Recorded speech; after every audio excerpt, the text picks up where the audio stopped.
네, 안녕하세요. 반갑습니다. 이승훈 소장입니다. 여러분들 집 구입할 때 서울 집값 같은 경우는 워낙에 비싸기 때문에 대출을 활용한다 하더라도 부담이 되고, 특히나 뭐 대출도 잘 나오질 않고요. 뭐 이런 상황이고, 보통 전세라는 독특한 제도가 있기 때문에 우리나라는 전세를 안고 매입하는 이 소위 말하는 갭 투자를 많이 하지 않습니까? 서울 아파트 같은 경우는 갭으로 사더라도 보통 한 4억, 5억 정도는 최소한 필요한 그런 형국이기 때문에 매수하기가 참 쉽지는 않습니다. 자, 그런데 전세값으로 살 수 있는 그런 서울 아파트는 어디가 있는가, 이런 기사가 나와서 한번 봤는데요. 내용이 놀랍습니다. 보시게 되면은 전세가율 상위 서울 아파트를 2달의 기간 동안 조사를 했고, 기준은 20평형대의 100가구 이상 단지를 기준점으로 삼았는데, 놀랍게도 갭이 없는, 그러니까 여러분들 마음만 먹으면은 취득세만 내면 살 수 있는 그런 아파트도 있고요. 와, 1억대 아파트들도 여럿 있습니다. 그래서 저는 보자마자 너무 솔직히 말씀드리면 한심하더라고요. 이게 말이 되는 수치입니까? 여러분 이거 보실 때 우와, 이거 빨리 가서 이 집 사야겠다라고 생각하신다 그러면은 부동산을 한참 더 공부를 하셔야겠죠.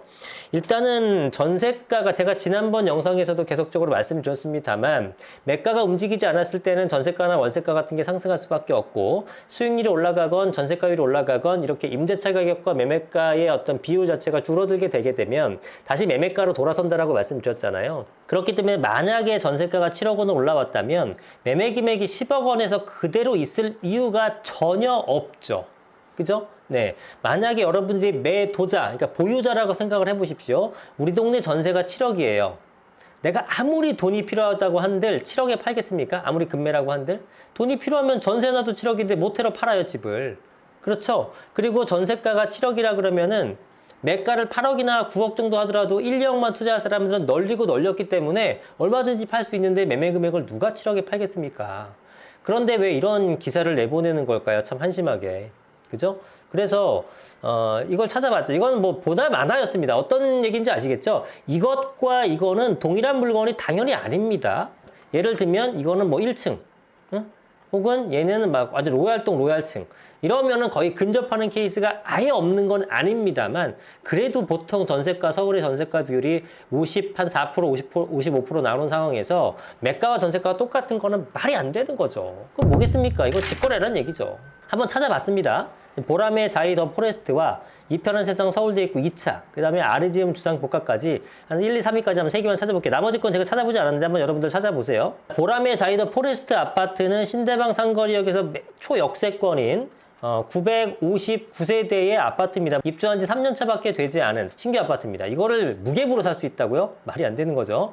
26평의 전세는 6억 8,500 정도 최근 평균이고, 매매 금액은 지금 보니까 원래 시세는 어땠습니까? 11억 9천, 12억, 12억, 10억 3,800 이렇게 나오죠?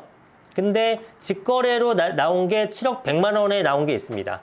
직거래는 당연히 이해관계자들, 예를 들면은 뭐 아버지가 아들한테 준다든가 이런 식으로 가능하고요. 거기 나와 있는 시세 대비 30%냐 3억이냐 이렇게 조정하는 법이 있는데, 이걸 뭐 오늘 알려드릴 건 아니니까, 그렇게 하게 되면 절세가 되면서도 최저 금액으로 직거래를 성사시킬 수가 있습니다. 이거는 합법적인 절세 범위가 있어요.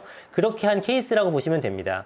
그런데 이거는 지금 보시게 되면은 주변의 일반적인 거래 시세보다 현저하게 낮죠. 그러니까 이건 시세가 아닌 거죠. 그런데 이런 게 있다라고 기사를 내놓는 게 너무 좀 그렇습니다. 그리고 이편한 세상 서울대 입구도 매매가 8억, 전세가 6억 5천, 1억 5천이면은 전세가 비율이 88에 64니까 80%가 넘잖아요. 아파트 같은 케이스는 그런 게 거의 없어요. 예를 들어 뭐 50세대, 60세대짜리 같은 거 초역세권에 뭐 이런 것들. 그러니까 이런 거는 전세는 좋지. 나 어차피 2년 살다 나갈 건데 초역세권이니까 살기는 참 거주하긴 편해. 그런데 이 아파트는 사고 싶진 않아. 그러니까 매가가 안 오르고 전세가는 오르는 거 아닙니까?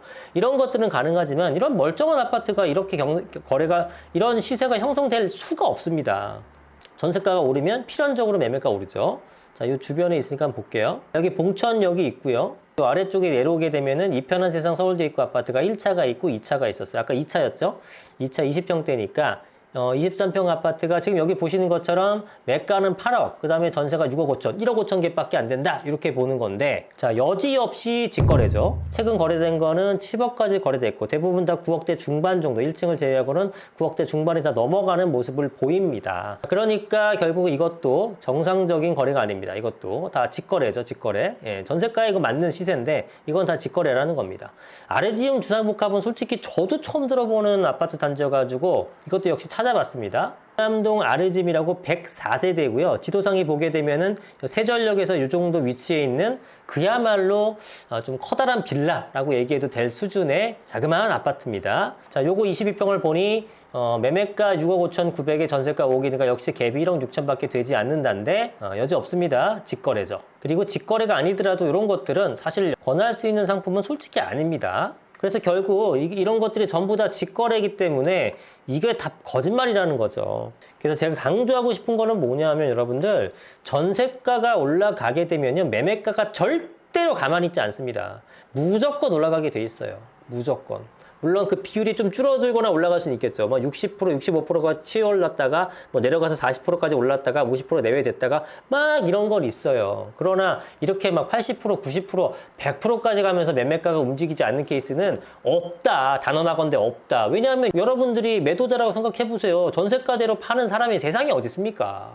말이 안 되는 거죠. 그죠? 저기 지방 읍면 지역에 정말 아무도 모르는 그런 거 말고는 서울에서 아파트가 멀쩡하게 생긴 것이 이런 게 있을 리가 없잖아요. 근데 이걸 어떻게 조사도 안 해보고 이렇게 버젓이 기사를 내는지 저는 그게 조금 안타깝네요. 지금처럼 사이트 하나만 딱 눌러봐도 아는 것을 여기 직거래라는 표현 어디에도 없어요. 지난달 28일 전용 5구가 7억 원에 거래됐는데 같은 면적의 전세 최고가도 7억 원이다. 전세 세입자가 같은 가격으로 아파트를 살 수도 있다는 의미다. 이러고 있습니다. 정보를 주는 건 굉장히 좋은데 이런 정보를 주는 건 좋죠. 전세값 살 수 있는 아파트 어디냐? 딱 조사해서 일목요연하게 하게 되면은 투자자분들한테 굉장히 도움이 되는 정보인 거는 맞으나 이런 잘못된 정보를 제공하면 되지 않죠. 그리고 여러분들은 이렇게 나오는 이거 왜 이렇게 전세가가 높지? 기회인데 이렇게 생각하신 거면 일단 의심부터 하십시오. 서울에서는 이렇게 발생할 수가 없다라는 겁니다. 그래서 전세가가 올라가든 월세가가 올라가든 이렇게 올라가면은 당연히 매매 금액은 올라간다. 그래서 장기 우상향의 비밀은 바로 이거다. 부동산은 매매가가 일시적으로 잠깐 멈춰 있거나 떨어질 수는 있지만 그 사이에 전세가나 매매가는 올라가기 때문에 결국 시간이 지나가면 매가는 올라갈 수밖에 없다. 단 전제는 뭐다? 공급을 꾸준히 안 했을 경우에. 그래서 집값을 잡으려면 장기적으로 집값 안정화할 수 있는 유일한 방법은 뭐냐면은 공급을 많이 하는 것이다. 그런데 서울은 공급을 많이 할 수 있는 여건이 안 되기 때문에 지속적인 우상향을 한다. 이게 결론입니다. 자, 오늘 내용은 여기까지 하겠습니다. 감사합니다. 이승우 소장이었습니다.